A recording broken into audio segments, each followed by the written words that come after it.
Christian here, and on March 12th, after the Southern Museum of Civil War and Locomotive History, I made my way south to Duluth, Georgia to visit the Southeastern Railway Museum. This museum has been on my list for a while. I originally had plans to go down in 2018 to the museum the day before I chased a doubleheader of 6:30 and 45:01. The only reason I canceled the plans was because I wanted to get another chase at the 45:01 on the Somerville trip, and because of the fact I foolishly thought there would be fall colors. The indoor building is what I called it. Reminded me of the Fort Wayne Railroad Historical Society if they had a bigger collection and a bigger building, because honestly, the building looked and reminded me of that building. The museum had a collection of signals, boxcars, passenger coaches, and caboose. There were a few cabooses that were open to the public to walk through. One of those was a Southern Railway caboose.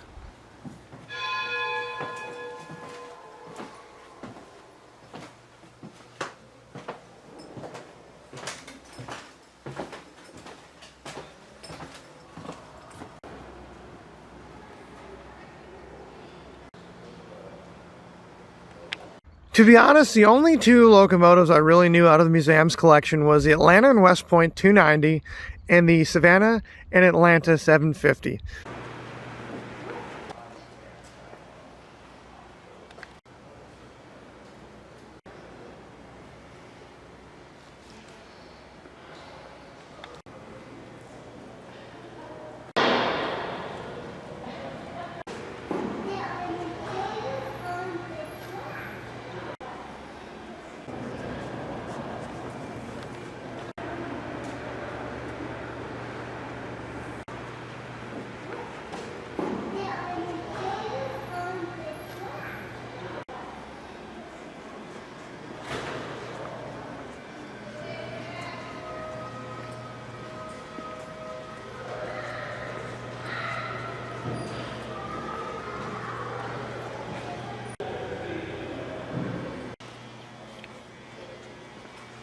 The museum centerpiece currently is the Savannah and Atlanta 750.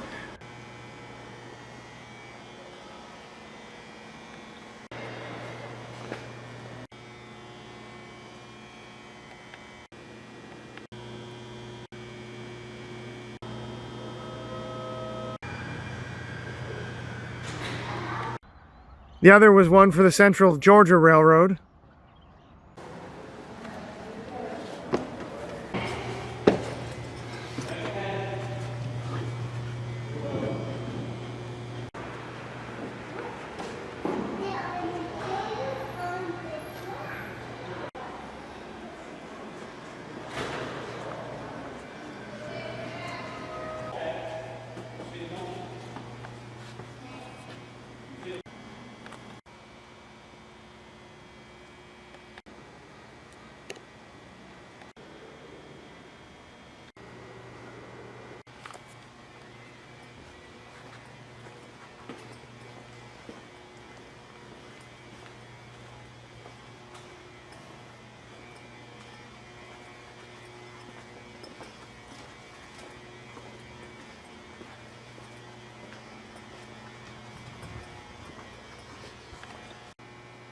Now, I just want to say I like this locomotive a lot more than what I thought I would, and it hands down is one of the best looking Pacifics I've ever seen, and I understand the hype behind it.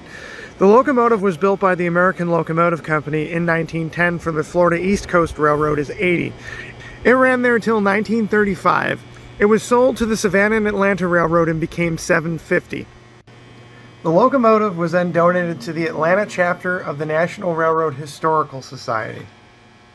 The locomotive in the 60s operated over the Southern Railway excursion program and operated in the 60s, 70s, and 80s. It also operated along the New Georgia Railroad. It last operated in 1989, and there is currently no plans to bring this locomotive back, and for a moment I am going to sound just a little bit like a foamer. Even though I realize it's completely unrealistic, this is one of the locomotives I've seen that when I did my top 10 video last year of retired excursion stars, I didn't realize just how cool the thing was in person, and I'm not gonna lie, I would love to see this thing restored. Is it ever gonna happen? Probably not. which is great because we can enjoy it at the museum. Typically, in a pre-COVID-19 world, you were able to actually go up into the cab of the 750, but due to COVID-19 restrictions, currently that is on pause.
I was actually shocked to see a Heisler. The Heisler was a 2-truck Heisler, Campbell Limestone number 9.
The locomotive I really wanted to see at the museum and was not able to see at the museum was the Atlanta and West Point 290.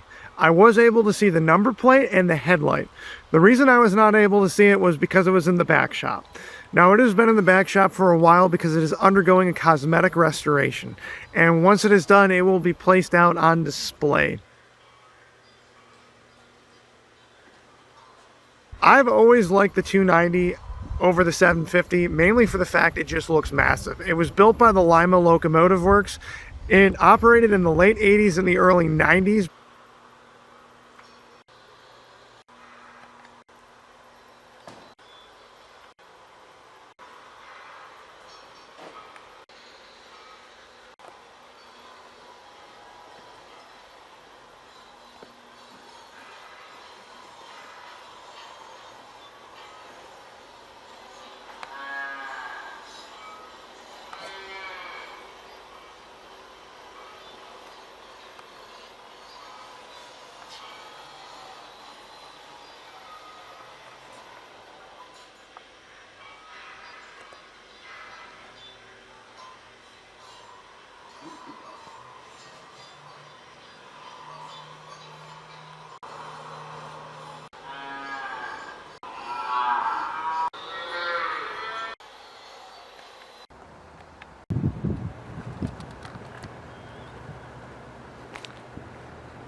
They also had a Southern EMD E8 6901, which I must say this is one of my favorite diesel locomotives I've seen so far, mainly because of the fact I love the Southern paint on an E or F unit.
They also had some steam locomotives outside as well. They had the, and I know I'm going to butcher this, they had the Chattahoochee consolidation type locomotive 21.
They also had the General 2.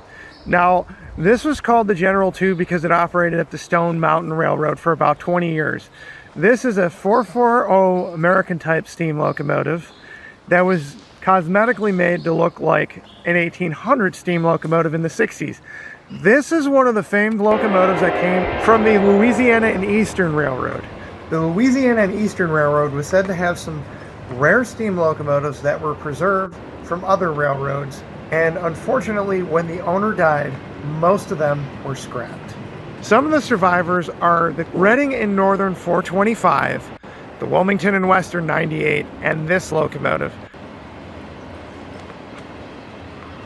Anyhow, that was my visit of the Southeastern Railway Museum in Duluth, Georgia. I hope you all enjoyed, and stay tuned for next week's Southern 630 video.